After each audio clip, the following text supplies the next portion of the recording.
હવે આપણે જોઈશું કે અવિભાજ્ય સંખ્યા કોને કહેવાય અને વિભાજ્ય સંખ્યા કોને. તો જે સંખ્યા ફક્ત અને ફક્ત પોતાના જ ઘડિયામાં આવે, એટલે કે પોતાના જ ટેબલમાં આવે, એ સંખ્યાને શું કહેવાય? અવિભાજ્ય સંખ્યા. જેમ કે 2 છે, એ 2 કયા ઘડિયામાં આવે? પોતાના જ ઘડિયામાં આવે. 2 × 2, બીજા કોઈ ઘડિયામાં આવે નહીં.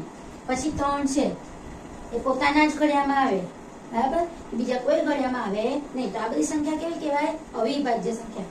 પછી 4 છે, તો 4 કયા ઘડિયામાં આવે? 2 ના ઘડિયામાં આવે ને. 2 ના ઘડિયામાં આમાં પણ આવે અને 4 ના ઘડિયામાં પણ આવે. તો એને કેવી સંખ્યા કહેવાય? વિભાજ્ય સંખ્યા. પછી 5 છે, એ પણ પોતાના જ ઘડિયામાં આવે. 6 છે, તો 6 કેવી છે? વિભાજ્ય સંખ્યા. પછી 7 કેવી છે? અવિભાજ્ય સંખ્યા. 8 કેવી છે?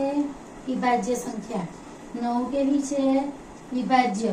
બરાબર, 3 ના ઘડિયામાં આવે. 3 તરી 9, 9 એકા પણ 9.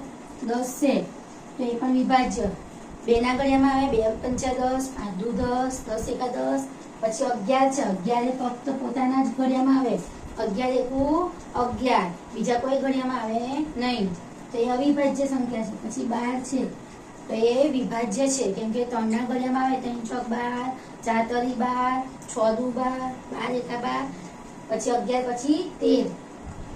અરે 13 એ પણ પોતાના જ ઘડિયામાં આવે, બીજા એક પણ ઘડિયામાં આવે નહીં. 14 છે, તો એ વિભાજ્ય. પછી 13 પછી 14 પછી 15, 15 પણ કેવી સંખ્યા કહેવાય? વિભાજ્ય. 16 પણ વિભાજ્ય. હવે 17 છે, ફક્ત પોતાના જ ઘડિયામાં આવે, તો 17 કેવી છે? અવિભાજ્ય. અહીંયા 18 વિભાજ્ય અને 19 અવિભાજ્ય. 20, 21 વિભાજ્ય. બરાબર, 22 પણ વિભાજ્ય. 23 અવિભાજ્ય.